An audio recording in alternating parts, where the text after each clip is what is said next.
So this is my first video, and this buddy of mine has been trying to get me to do this forever, and I finally started. Took me a while to figure out what I wanted to do, but I thought I'd start where I started at the beginning of my toy collecting. I started back in '81 with He-Man when I was in kindergarten, and I thought I'd kind of go through what they've done over the years. So the first thing I have is I have Faker and Teela. They were the first two I got. I got Faker because he was blue and it was my favorite color. I got Teela because I like snakes. Always have. I also like robots. Speaking of, one of Faker's accessories is the removable armor. Most of them have removable armor. There are a couple of tabs. And then there's the little latch here that you just peel off. But if you take his armor off, there is a sticker here that has the robot gears. They've managed to replicate this over the years with the different collections, and they've improved it over the years. Most of the original ones are currently missing the tabs. So Faker came with his armor, which is a repaint or a recast of Skeletor's armor because he is the evil robot of Skeletor. He's meant to be a mimic of He-Man. Sorry about the leg. The leg just kind of does that. The bands are old. They're breaking. He also came with half of a power sword. It looks like the Skeletor half. This is not my original. This is one I picked up several years ago. It's got a broken handguard like most of them do. But it works, you know, for what I need. And you just put the sword in his hand, the handguard back, and it all kind of fits together well. He used the same He-Man mold. He's got the normal 4-ish points of articulation. He's got some articulation at the shoulders, and the head turns. The legs kind of move a little bit, and then he has his power punch or sword slash. It's called a power punch, but I mean most of us use it for a sword slash. And if you have vintage figures that have a leg issue, there's a little trick I learned. You just kind of push the legs in to the hips, and you can get them to stand a bit better. So he came with that, and then I got Teela as well, because as I said, I like snakes. And you may be thinking, doesn't look real snake-like, but we have the armor and the weaponry. Teela came with her snake armor, her snake staff, which fits in the one hand, and then I guess it doesn't fit as well as I thought, or I've got the snake staffs reversed. No, I've got the right snake staff. And then a little shield that clips on. She again has the same basic points of articulation. She has the same power punch. Now, I got these all the way back in 1981. They all came with these little books. Faker came with the King of Castle Grayskull one. Most of the sites I've seen said he came with He-Man meets Rayman. At the very end of '81, he was released early for Wave 2 and carried a King of Castle Grayskull mini-comic. Teela came with the Tale of Teela, which told her origin story. And the reason she has the snake armor is she was actually meant to be two different characters. She was originally going to be the sorceress with the armor on, if you're familiar with the comic. The goddess is the one who gave He-Man his chest harness and his power sword and battle axe and shield, also his battle ram. But when they released it, they left most of that out. outside of the one particular book, The King of Castle Grayskull. But yeah, she's here. She's still in good shape. Give me a second. I will be right back.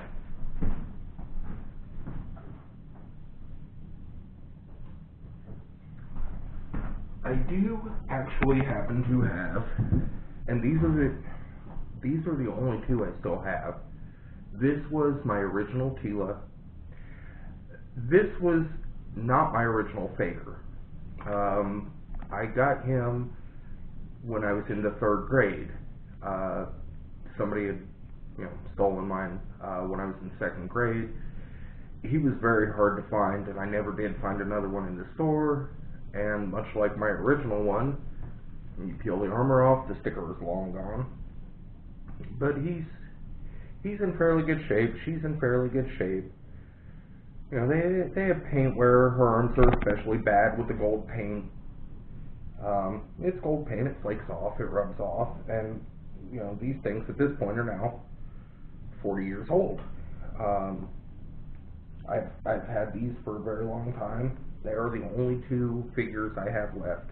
I did at one point still have Beastman, but I traded him off. Beastman was never a favorite. But this was my start into action figure collecting. Before that, I dabbled in Superman a little bit. I was 5, 6. I liked Superman until I fell off a rock. Husband, oh husband.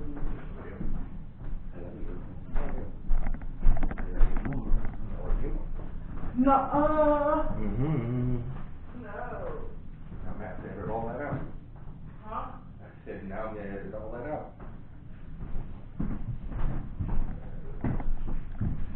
So in 2001, for the 20th anniversary, Mattel decided to do commemorative figures. And the way they did those was they actually went on eBay and bought what were listed as complete figures. But they weren't necessarily complete. Faker never had his chest sticker, so it didn't get reproduced. And if you look at the hair closely, you can see that it's not quite as well detailed because the molds had been used and the figures had started to wear down a little bit. He doesn't have a chest sticker. Now there were 2 variations on the chest sticker on the original one. I have the earlier smaller one, but there was a later larger one where you can see the sticker poke out around the chest armor. The easiest way to tell the original vintage from the commemorative vintage is if you look at the bottom of the feet. The bottom of the original ones have flat feet. The reissues have a little ridge right here.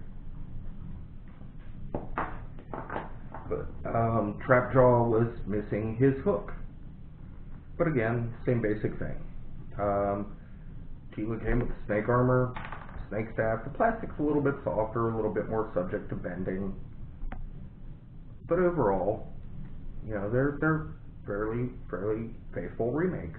They have the power punch, and when the clip on the shield wears out, you can actually get her to fling it sometimes, or not.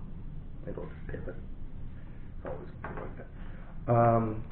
So that was it for a couple more years, and then Mattel decided that had gone well enough. They did 2 series. They were going to try and bring back the cartoon. They started a cartoon by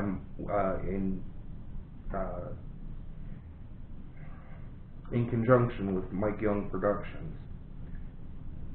It was really well written. It's kind of an anime style, so I didn't care for the animation as much as I did the Filmation version in the 80s, but the stories were better. Teela was part of the original release, and if you look on the bottom of her right foot, there's a little cutout right there where there is a sound chip. The sound chip enabled her to interact with Castle Grayskull. She's a bit younger in this. and she has her snake staff, and she has her shield, but she doesn't have her snake armor this time, although she does have a sword. She used the sword quite a bit in the movie, or in the cartoon. When they did the articulation, they gave them wrist articulation or forearm articulation. No knee articulation yet, but there is a bit in the hips, so you can get them into a kick. The heads move. These were made by the Four Horsemen. They're really well sculpted. They're just really great looking figures. And then Faker came out as a Toy Fair exclusive. You had to pay like $12 or so to get him. He came with an updated purple and orange version of that He-Man's mechanical power sword, and the sword guard folds out, and it's a giant oversized sword like most of the anime stuff in the early 2000s was. When he first came out, they sold out fairly quickly through Toy Fair, and well, you've seen my wife, she was here earlier. I asked her, because I had to work, if she could mail off something for me to get one, and she said she would, and neglected to. So I ended up finding one on eBay a couple of months later for about $50. If I'd known then what I know now, I'd still paid it, but now they're fairly cheap. He has a spot on his foot where the chip would be, but it doesn't work. It was meant as an exclusive. They didn't want to pay to have a new chip done, but the chips interacted with Castle Grayskull to say things like, He-Man, Teela is waiting for you outside. The chest armor comes off. It has the same two bands, but instead of the clip in the back, it has little pegs on the shoulders. It just makes it a little easier to pull on and off. And instead of a sticker this time, they tamp it. Oh, sorry, not yet. That one's still a sticker, but they put the robot sticker on. Again, it is exactly a repaint of He-Man. It's no new parts, just He-Man. He's got his power punch. Again, the same arm articulation, but this time we have the ball jointed shoulders, ball jointed hips, no more rubber bands.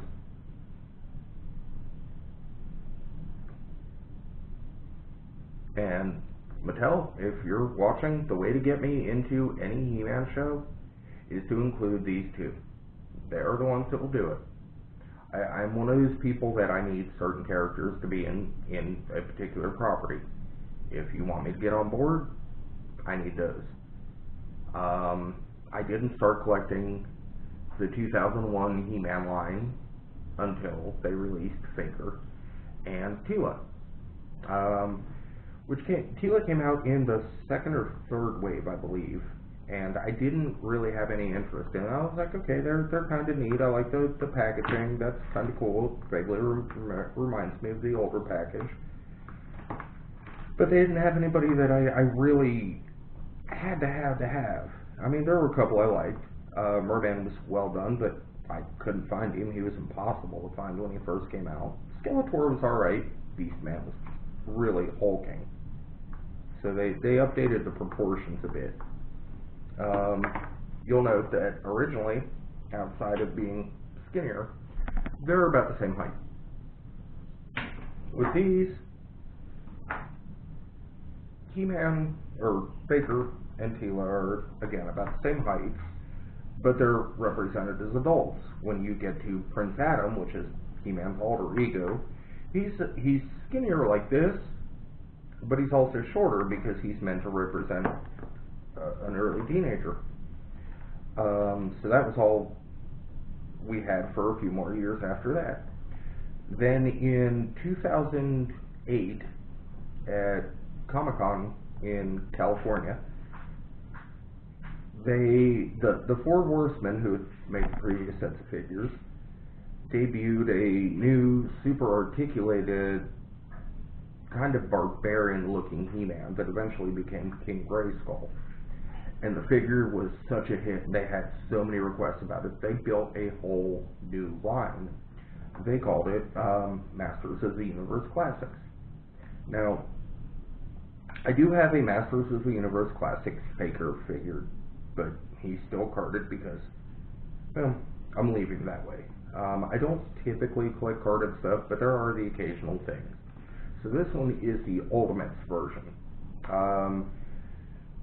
Ultimates came out by Super 7 after Mattel finished the line. When Mattel did the line, they weren't sure how long it was going to go on. They put out He-Man and Skeletor and Beastman and Man-at-Arms and kind of expected it to go for a year or two. Maybe they'd go through 20 or 30 people. By the time it was over in 2017, they had released every figure that was in the vintage line, every original character that was in She-Ra, most of the new adventures of He-Man from '89, He-Man Goes to Space, and they had also released several prototype figures that had never been previously released, although had been planned. A couple of prototypes before the He-Man line got formed, like Demo Man and Vicor. But these were, and actually they still kind of are, the greatest He-Man figures. They're a little bit on the fragile side, but not like the McFarlane stuff from 2001. There are a couple of exceptions, mostly anything with like translucent plastic. The Goddess has been known to just shatter or Roboti's chest cracks.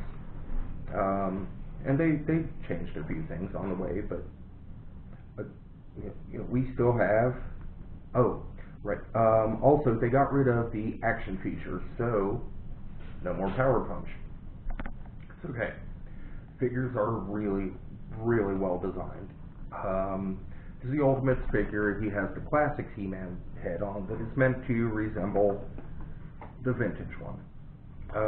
On Battle Armor Faker, which was a Comic-Con exclusive, became 2-packed with Bizarro, I have the original head.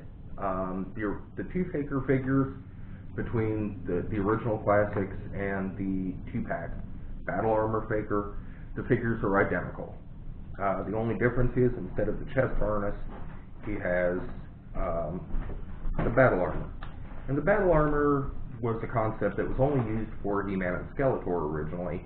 You tap the chest plate, it spins, you can have no damage, you can have 1 slash, you can have 2 slashes, and then you can reset it. There were a set of Hot Wheels cars at the time that are also put out by Mattel that used the same feature. They were something like Crack Ups or Crash Ups or something. Since the Masters of the Universe Classics line did away with all of the action features, they needed a way to replicate the battle damage. Now, much like the other Faker figures, Faker uses Skeletor's battle armor molded in orange. And the way that they went about doing it is, instead of tapping it, you take the armor off, pop it out, and then you could do, and mine is a misprint. So normally you would have one with 1 slash or 2. Mine has 2 on both. If I'd known that, I might have kept it and found another one, but he was fairly hard to find to begin with. Now this is no longer a sticker. This is a tampograph. If you run your fingernail across it, not hard, you don't want to scratch it, but it's smooth. There's no sticker. They have a chest joint, so he can lean back and laugh. He's articulated at the waist. They have ball jointed hips. There are knee joints now. There are ankle rockers. Those are questionable, but I do applaud the effort behind it. There are also ankle hinges, so the ankles can move. As far as the arms, they now have elbow joints. They still have wrist articulation and the ball jointed shoulders, so you can get quite a variety of poses. Also, they were meant to be able to be interchanged. And this head came with the New Adventures of Skeletor version of Skeletor, or Intergalactic Skeletor, or Mutant Skeletor, or whatever name you give him. But it is a battle-damaged Roboto face. Or, I'm sorry, battle-damaged Faker face. It's the reason I have one of these loose. Now, the Ultimates version is meant to be exactly that. It is meant to be the final version or the best version of. It uses the classic molds, the classic paint sculpts are there. I mean, they really are. But whereas the original Classics Faker came with, let's see, he came with a half a power sword and a full power sword. You can see that it's the same on both sides, and the half one is flat with a little groove there, and the other side is sculpted. It was meant to represent, in the original one, the same little notch. And when you put He-Man and Skeletor's swords together, much like the comic, it would allow you access to Castle Grayskull. So, the vintage figure came with a sword and a half and chest armor. Ultimate Faker came with chest armor, the Classics head, the vintage head. He came with the Skeletor head. He also came with the Alicus style power sword from the Comics of Grayskull line. And then after the Classics line had been out for a couple of years, they started releasing weapons packs. A lot of them were recolored weapons. One of the first things they did was they put out He-Man's axe and shield in Faker's colors. Faker never had these originally, just had a sword. So now he's got 2.5 swords, a shield, an axe, and 3 heads. He really came out with a good deal of construction. I meant to bring the other one to show you, but I left it. That's my mistake. I'll probably not ever rectify that. It's not really that big a thing because the difference between Ultimates and regular is so marginal. The only real differences between the battle armor and the Classics is the belt color went from black, like the vintage figure, to kind of a gray, and the arm went from black, the originals were unpainted, to gray. On the 2000 series, the belt was black, the arm bracers, and they were just bracelet sized instead of the small buckler shield, were purple.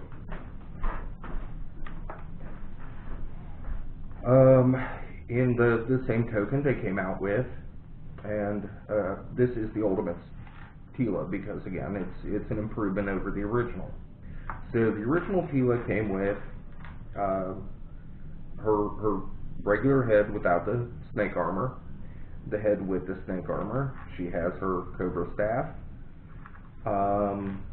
She also has her shield so you can create the vintage figure, but you can pop the head off, and she has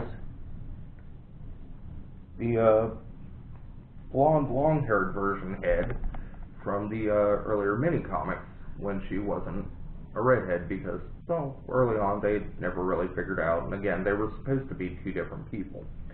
I kind of keep the snake armor head on. It's one of my preferred ones. But you can also pop the armor off, and she has this weird gold helmet. It is my least favorite look of the head. I don't use it. I don't have anything that's displayed it.